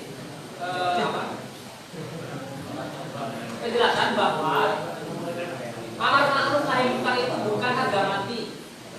Yang harga mati itu NKRI. Tidak selalu harus dilaksanakan ketika memang dia itu ketika melaksanakan amar ma'ruf justru amar ma'ruf nahi mungkar itu adalah perkara mungkar, akan menunjukkan perkara mungkar yang lain. Dilatih tarik akal. Nah makanya tariknya adalah apakah kita membatalkan sholat untuk amar ma'ruf nahi mungkar itu adalah melaksanakan kemungkaran dengan cara kemungkaran yang lain, yaitu dengan cara membatalkan sholat, atau amar ma'ruf nahi mungkar itu konsepnya adalah la yutrakul wajib illa liwajibin, kan begitu? Kan al wajib la yutraku disunat nggak boleh. Kalau misal kita sudah berdiri tanpa tasyahud awal, nggak boleh kita kembali lagi ke tasyahud awal karena sudah talabus di fardhu. Karena ketika misal kita duduk lagi akan menjalankan fardhu disunat. Tapi fardhu itu boleh ditinggalkan ketika lipat bid afdal, kan begitu. Apakah konsepnya seperti itu? Atau tadi itu bahwa kita amar ma'ruf itu adalah dengan cara yang salah. Justru ya begitulah. Kira-kira pembahasannya itu apakah ini sudah dikatakan mungkar pertama? Kalau ia memang mungkar, apakah musolli itu boleh nahi mungkar? Yang mana jelas nahi mungkar itu berarti membatalkan sholat, dan begitu. Nahi mungkar di sini berarti dengan cara membatalkan sholat, tindakan yang membatalkan sholat, waktu sholat, waktu fardhu. Caranya itu. Kalau pembahasan memangku anak kecil yang belum diminta, itu saya rasa mungkin nanti kita bahas.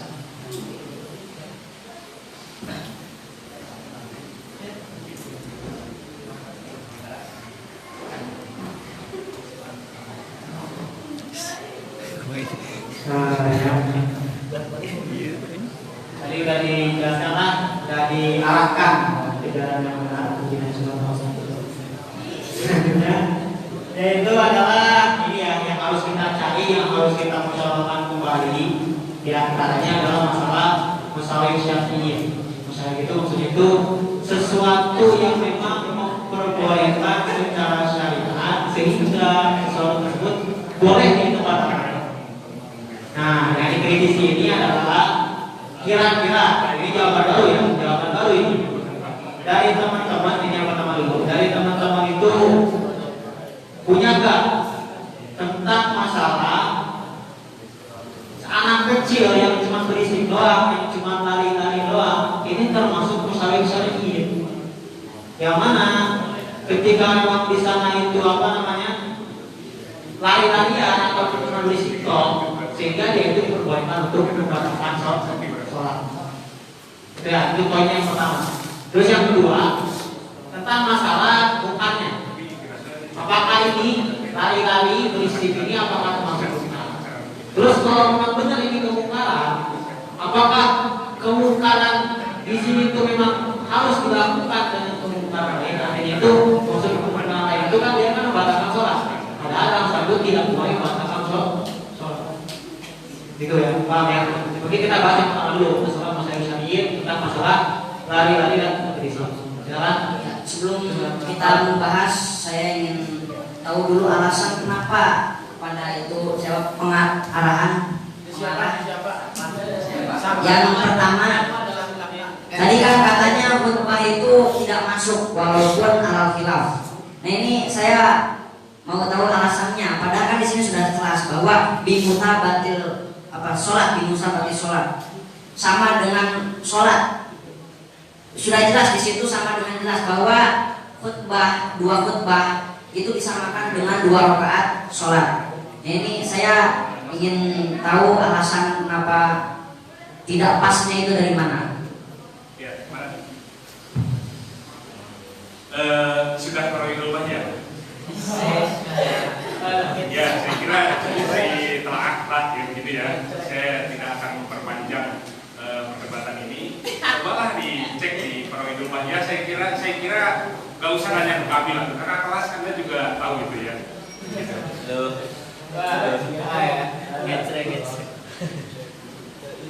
Oh ya, belum. Mungkin ya itu.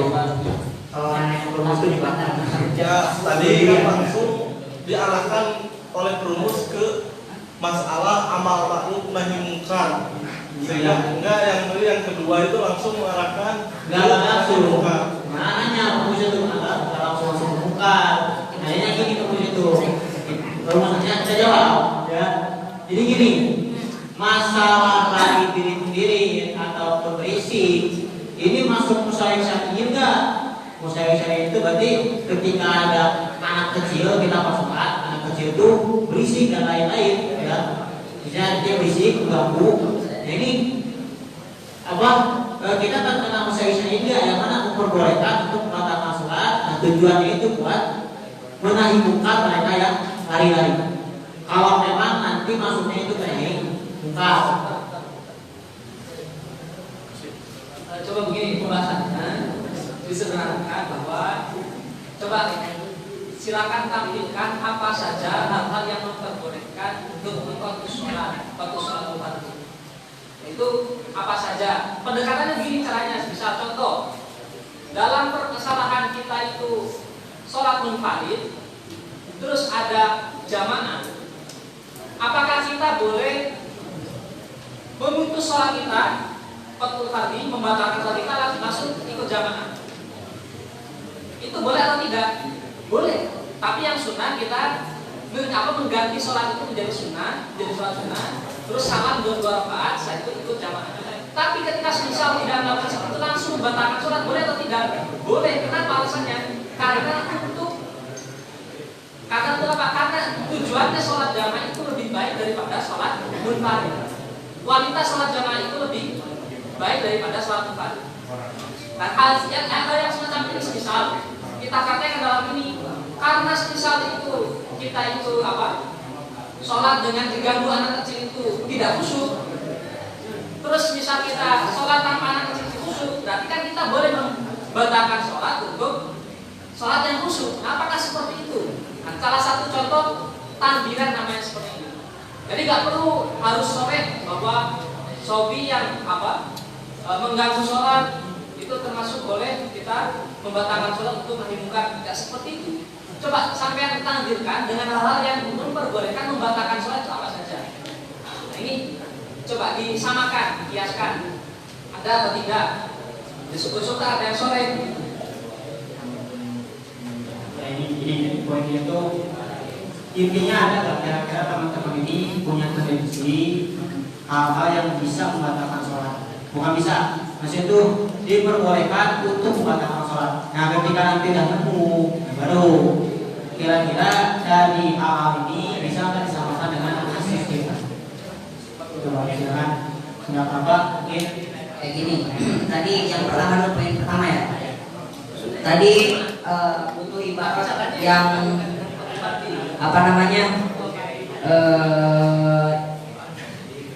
anak kecil yang berisik itu termasuk kemungkaran atau tidak? Di sini kan tadi saya sudah membacakan bahwa berisiknya anak kecil itu termasuk kemungkaran. Bahkan ketika di waktu sholat, ketika orang-orang sholat itu min adimil mungkar, termasuk paling besar-besarnya kemungkaran. Saya bacakan Bismillahirrahmanirrahim. Masalah fiman yu'allimu as-sibyan fil masjid hal yajuzu lahu al-bayatu fil masjid. Fa'ajaba alhamdulillah. Ada yang menyanyi ini ya. Yusallu al-masjidu amma yudihi wa yudil musallin fihi hatta usibyan aswatahum fihi wa kadzalika tawsiluhum liusrihi wa nahwu dzalik la siyama in kana waqta sholat fa inna dzalika min azimil munkarat. Berarti orang anak kecil yang berisik dan yang mengotori di dalam waktu sholat, di waktu sholat di masjid itu min azimil munkarat. Nah itu ketika kemudian apakah nanti batal sholatnya? Apakah nanti kita wajib membatalkan sholatnya? Nah ini saya nggak perlu dengan khutbah, kan tadi saya sudah bacakan. Bismillahirrahmanirrahim. Wa ijabatun Nabi Sallallahu Alaihi Wasallam mimman da'ahu fi asrihi bis sholat wa indarul habib ay al musyrif alal halak ka'ama asyrafa ala wudihi fi bi'rin fi sholati wajibani, wajib hukumnya. Liqauli ta'ala istajibu lillahi wali rasuli idza da'akum wal iqadiruh lakin tabtulu as-sholatu bil indar. Nah ini bukan solusi kita boleh membatalkan sholat, waktu sholat. Akan tetapi meninggalkan wajib bisa dengan perkara yang wajib. Seperti itu. Kan tadi memberitahu itu wajib hukumnya. Nah nanti walaupun sholat itu wajib, tetap boleh nanti di waktu sholat dikarenakan ada kewajiban yang lain. Seperti itu sudah jelas. Jadi ada tampilan dalam masalah, ada tetap bersih hukum bahasanya ini disamakan dengan kasus khutbah, yang mana dalam khutbah juga. Bukan khutbah itu, ini sholat, bukan khutbah. Sholat.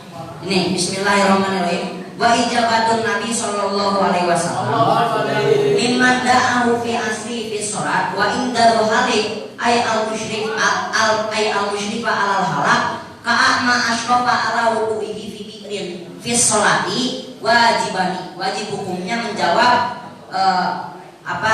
kanjeng Nabi dan juga indarul halik, memberitahu orang yang bahaya. Liqauli ta'ala istajibu lillahi walir rasuli idza da'akum wal inqadiruh, untuk menyelamatkan ruh.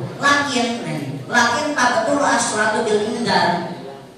Kemudian di atasnya dijelaskan au allama insanan syai'an minal khair au nahahu an munkarin. Nah itu, padahal tadi anak yang berisik itu termasuk min adimil mungkar. Seperti itu. Jadi ini ada apa namanya itu? Yang pertama itu yang ada katakan bahwasanya masalah sibyan yang diajarkan di dalam masjid itu ketika memang nanti dia itu mati musallin, maka nanti di sana termasuk kemungkaran, ya kan? Dalam pasal keduanya. Terus yang kedua dalam masalah kasusnya itu adalah orang yang memang dia itu lagi sholat terus melihat ada orang yang sedang bahaya dalam keadaan bahaya. Dan yang dia itu wajib membatalkan sholat karena kenapa? Karena untuk menolong dia dari bahaya tersebut. Ya. Jadi yang itu menyamakan kasus berisik ini ibarat yang tadi sama yang ibarat tentang masalah menyelamatkan ruh. Mungkin dari yang lain mungkin tampilan yang diperbolehkan boleh untuk melakukan masalah. Tadi dari beberapa orang itu dalam masalah menyelamatkan ruh. Di sana itu kan ada bahasa menyelamatkan ruh juga termasuk naik sehingga naik munkar di sini konteksnya kan dikuatin lagi dengan ibarat yang dipaparkan tadi. Anak kecil yang sampai mengganggu sholat dengan berisik ataupun yang lainnya, ini konteksnya yang berisik dulu ya, yang berisik atau lari-larian dan lain-lain, ini merupakan kemungkaran yang besar, sehingga yang termasuk mungkar. Mungkin dari teman-teman yang lain mungkin ada yang mau jawaban ya masalah jawaban ya. Silakan ada tanya. Tanya.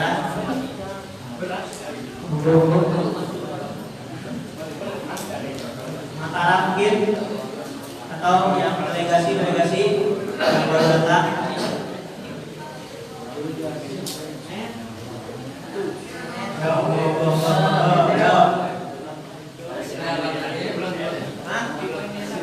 Ya, jadi yang diminta oleh fokus itu tentang masalah ada gak sesuatu yang memang di sana itu boleh membatalkan sholat, boleh ya, bukan berarti hal yang membatalkan sholat, bedakan antara hal sama boleh. Berarti kalau boleh itu kan dia lagi sholat, terus dia lagi sholat itu dia boleh membatalkan sholat dengan itu dengan sesuatu tersebut. Nah itu sesuatunya itu apa? Kira-kira punya tak ibaratnya gitu. Kalau yang sudah melakukan tadi jawabannya ternyata ada hal yang membatalkan sholat, ternyata ada. Salah satunya apa? Salah satunya ketika memang menyelamatkan orang lain. Nah, menyelamatkan orang lagi termasuk daripada yang besar katanya. Jadi dalam menyelamatkan orang lain ini ada perkara yang besar, sehingga mereka mengatakan lari dengan birit-birit ataupun nanti berisik main-main dalam masyarakat kecil yang mengganggu orang lagi sholat itu termasuk naik besar, karena menurut mereka dalam fatwa keduanya ini disamakan dengan masalah yu'alim sibyan di masjid. Di sana itu ketika memang nanti si sibyan ini mengganggu pada orang yang di sholat, ini termasuk kemungkaran yang besar.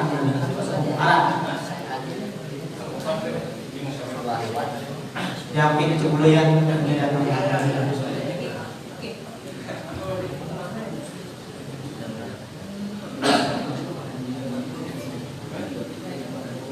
Coba saya cermati ya, memang ini adalah dua menjawab yang berbeda.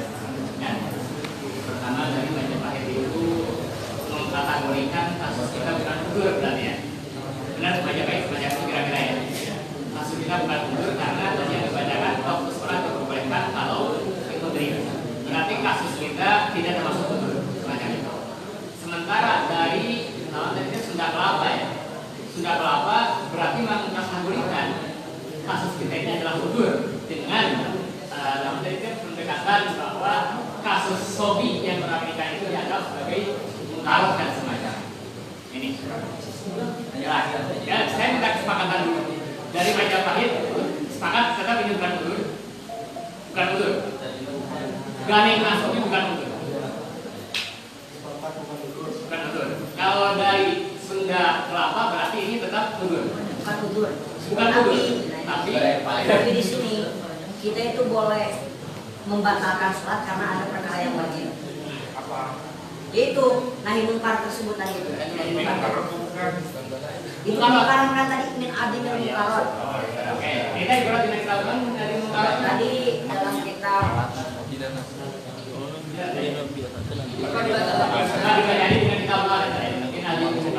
Bismillahirrahmanirrahim. Nah ini Fatawi Kubro.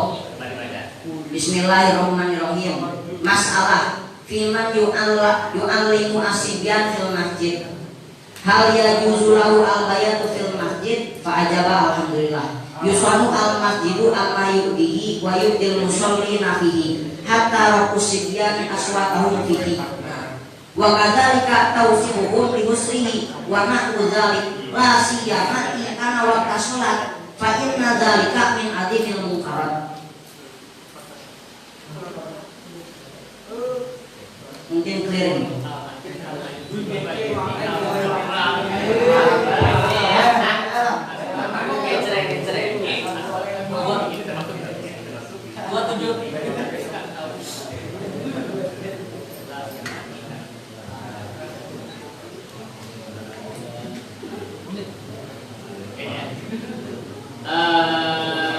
Gua salapan, main gua salapan, aduh.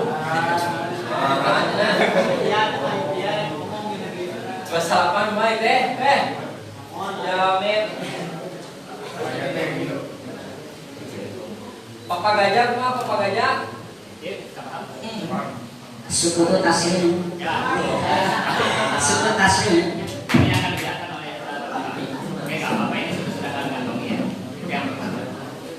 Anu kedua,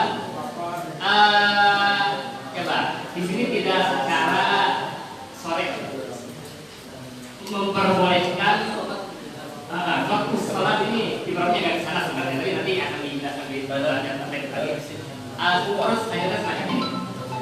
Dari tampil yang tadi dibacakan oleh Sunda Kelapa tentang bolehnya waktu sholat adalah ketika ijabah Nabi yang pertama, yang kedua adalah dampul halal, mencegah orang-orang anu terjadi kematian dan sebagainya. Nah, kemudian dari contoh-contoh itu lebih ke arahannya karena dalam beberapa yang lain waktu sholat itu ada dua konsekuensi, ada yang wajib, ada yang mubah. Yang wajib itu kalau memang darurat, yang mubah kalau diusin, ada udur, ada darurat. Kalau ada udur nanti konsekuensi waktu sholat mubah, kalau darurat konsekuensi waktu sholat menjadi wajib. Gampang ya teman. Berarti dari sedang apa mengarahkan ke yang wajib waktu sholat wajib. Berarti secara tidak langsung sedang apa mengarahkan bahwa kasus kita ini ada kasus darurat. Makanya kita wajib untuk waktu sholat. Nah, kemudian masuk terhadap tadi konsep yang dibawakan oleh Sunda Kelapa adalah nahi munkar. Nahi munkar sholat apa kan sholat? Ya benar. Tapi harus kita lihat nahi munkar itu memang tidak boleh terjadi kemungkaran yang lebih besar jika semacam itu. Kalau Anda baca-baca konsep yang munkar itu ada syarat-syaratnya, ada beberapa klausul, ada belasan syarat yang munkar. Yang adalah tidak boleh sampai menimbulkan kerusakan yang besar. Nah, kemudian waktu sholat haram sepakat, waktu sholat haram sepakat, dari yang waktu sholat. Oke, berarti waktu sholat adalah mudarat, sepakat. Waktu sholat sendiri adalah mudarat. Sementara ganimna anak kecil juga adalah mudarat. Berarti kita membatalkan sholat adalah nahyul munkar bil munkar. Sepakat?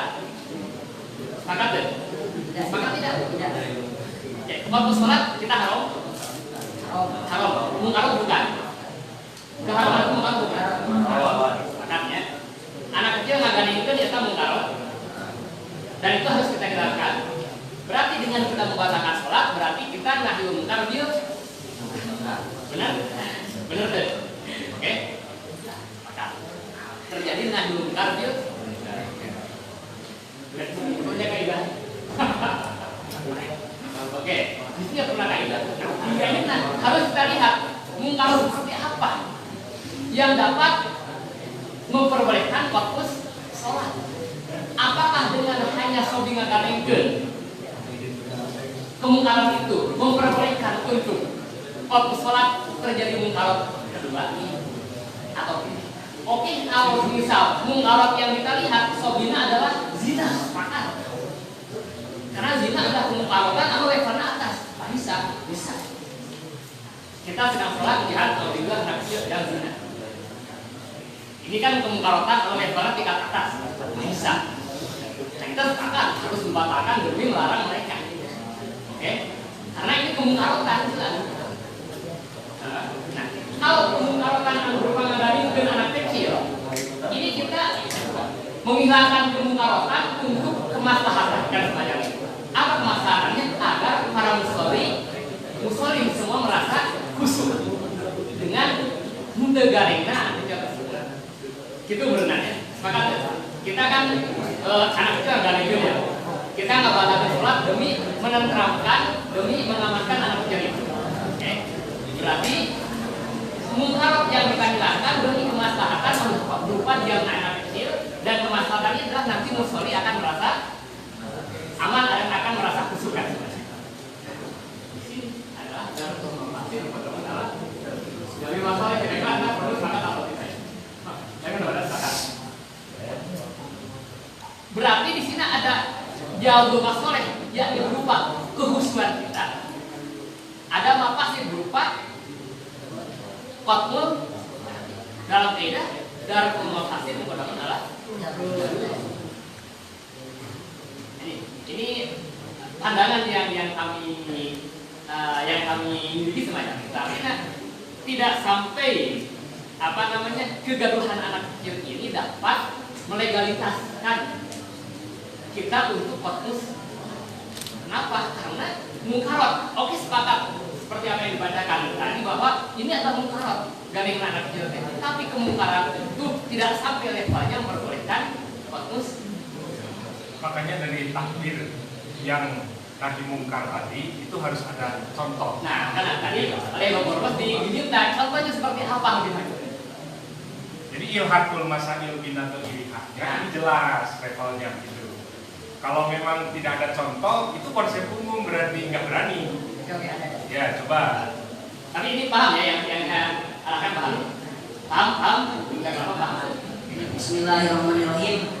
Saya menyamakan contohnya itu dengan jadi tiba Bulan. Berarti di Indonesia itu ada kejadian iko ufat fil Quran.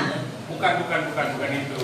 Dari takbir kerangka takbir Anda yang mengatakan ini boleh waktu sholat ya. Tadi takbirnya waktu sholat apa masih khutbah? Waktu sholat. Nah itu dari rentetan takbir itu coba kalau tidak ada di dalam takbir tersebut di takbir pendukungnya. Takbir pendukungnya terkait mungkarot. Tapi sesuai dengan rentetan itu. Kalau di sini itu contohnya lauro'a'ma yakufi. Ya, terus? Tapi lanjutannya itu aunahu an-mungkarin. Ya itu contohnya apa? Apa mungkar ini apa? Ya di sini nggak ada. Nah, ya kan begitu. Nah ini catatnya. Bukan di sini itu adalah wajibnya akun pasahil binatul iriha. Kalau tadi itu kan jelas ada yang namanya menyelamatkan hiduru sehingga wajar boleh untuk waktu sholat karena syaratnya darurat begitu. Kalau nahi mungkar tadi jelas harusnya pun ini yang ala darurat juga gitu, darurat yang mendesak yang harus dihilangkan. Nah ini oke mungkarot, tetapi izalahnya bagaimana begitu. Soalnya kalau laku di dalam sebagian takbir itu bukan termasuk munkarot laku. Terus sukut alalak bisibyan juga bukan munkarot gitu ya. Tetapi kalau sampai rofu aswatihim begitu loh. Sampai rofu aswatihim ini seperti takbir tadi Ibnu Hajar mengatakan ini munkarot. Tapi begitu loh. Seperti kembali lagi kepada kepada arahan saya, ada nggak hubungan gitu loh ketika ini berupa munkarot dengan membatalkannya ternyata dari sisi takbirnya ini belum memadai gitu. Paham ya maksudnya? Tapi yang poin awal dari pentasih itu kan ini tadi menurut saya mengarahkan kaidah darul mafasid muqaddam al-ajal maksud itu salah menurut saya.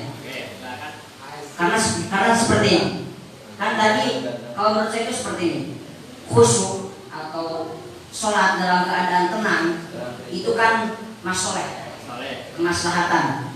Kemudian kalau nanti mafsadatnya itu anak kecilnya yang mengganggu. Bukan. Nah, seperti ini contohnya. Kan itu mafsadatnya adalah fokus sholat kita. Bukan itu. Ini kan kalau kita membatalkan, oke, akan terjadi masalah dia. Ini ratus. Tapi akan terjadi mafsadat sholat kita batal. Kita mau katakan sholat haram apa tidak? Tidak. Kita nggak aja mengatakan sholat haram itu. Kita membatalkan sholat itu karena kewajiban yang lain. Nah, dulu. Dan dia ngebatalkan sholat haram tidak? Ya haram. Ya haram. Mafsadat bukan? Mafsadat.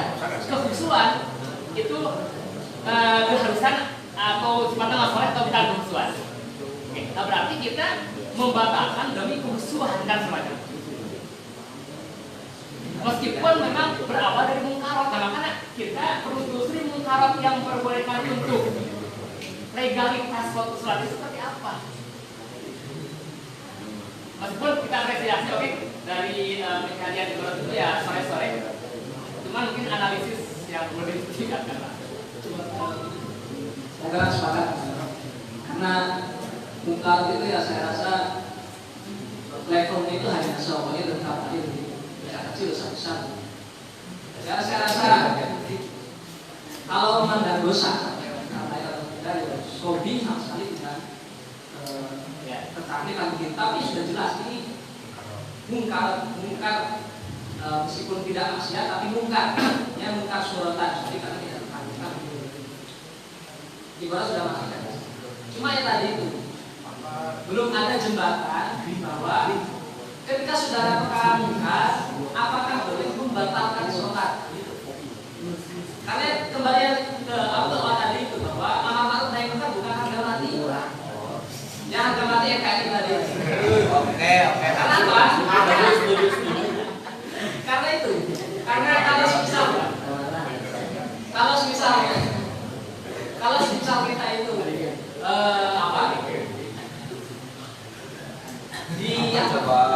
di sebelah masjid misal ada orang yang bermaksiat terus kita kapan sholatnya? Artinya apakah tidak distatuskan saja orang yang sedang sholat itu adalah orang yang bermustati akan berkoordinat amal bisa dibuka? Apakah tidak distatuskan seperti itu? Hanya dalam waktu sholat itu dia statusnya sebagai orang yang tidak mampu melaksanakan amal ma'ruf nahi munkar. Apakah seperti itu? Tapi kalau klasifikasi dosa atau tidak saya rasa sudah sepakat sama antara sobi zina di sampingnya dengan sobi yang berteriak-teriak mengganggu orang sholat itu sama statusnya sama-sama munkar sama klasifikasi munkar hanya soalnya tapi saya rasa itu kalau sudah haram statusnya ya sudah kalau diisbahkan cuma isbah dalam keadaan sholat itu sama sekali belum ada yang ada dalam khutbah pun Syafi'iyah jelas layak untuk akalan Di Syafi'iyah ada juga. Yang Di dalam surat. Dalam surat Tapi memang enggak isbah. Pokoknya munkar. Ya munkar. Mana sih? Dalam kita apa itu? Yang dalam sholat. Di sholat bukan khutbah. Soalnya kalau khutbah Syafi'iyah itu tidak mengharapkan kehilafannya di tas madhab wajib wal isqat wa la yakunu al-kalam al-khatibi bi qat'an. Ini menurut Syafi'iyah bahwa khatib tidak dipermasalahkan untuk kalam asnad. Ya keberatannya hanya di sana. Cuma kalau pakai konsep umum sudah jelas bahwa ini termasuk tadi bahwa terima wajib kepada pengambilan soleh bisa wajib lari terampuni lari wajibin bisa cuma kita lihat ini ya untuk masalah yang mungkin sudah Bapak Musohe tanggung jawab dengan kesimpulan sementara gitu ya untuk kesimpulan sementara. Jadi terima kasih kepada teman-teman untuk usahanya dari pihak penasehat sangat sangat mengapresiasi besar. Semoga ini tidak hanya dilakukan di tahun ini saja, tetapi berjalan terus estafet dan panitia yang sekarang memberikan arahan kepada panitia yang selanjutnya. Untuk masalah tadi yang belum ada sedikit saja penyambung dari tadi, maka kita cukupkan saja. Berhubung ini waktu sudah menunjukkan hampir jam 10 begitu ya. Karena jam 10 itu beda dengan di pondok gitu ya. Ima di lemur, Ima gitu ya. Salah kan tadi masih di kobong. Di kobong mana bikin ka subuh, di Ima tuh bisa. Oke, rek beredaharna kumaha ieu itu penting karunya gitu ka rumah gitu ya. Ka pondok pesantren Al Barokah ya Pandi mengaturkan rebunuhun masa ketika dibahas kesepakatan karena naon tos dicurahkan karena acara musyawarah. Mungkin PR yang tadi bisa di-cancel dulu dan dicari lagi sedikit gitu. Jadi nomor 2 belum kok. Salah ya. Sama kayak gimana? Enggak, ini nomor 2 belum. Sebenarnya sudah masuk itu kan semuanya. Ini nomor 2. Nomor 1 dulu. Ya, ini kesimpulan dari musyawarah kita yaitu adalah intinya jawabannya tidak boleh sampai selesai. Artinya harus tetap bisa. Kenapa? Karena berisik, lari-lari, main-main itu tidak termasuk pembukaan menurut perumus dan dosen. Mungkin selanjutnya itu yang bisa kami sampaikan. Mohon maaf apabila ada kesalahan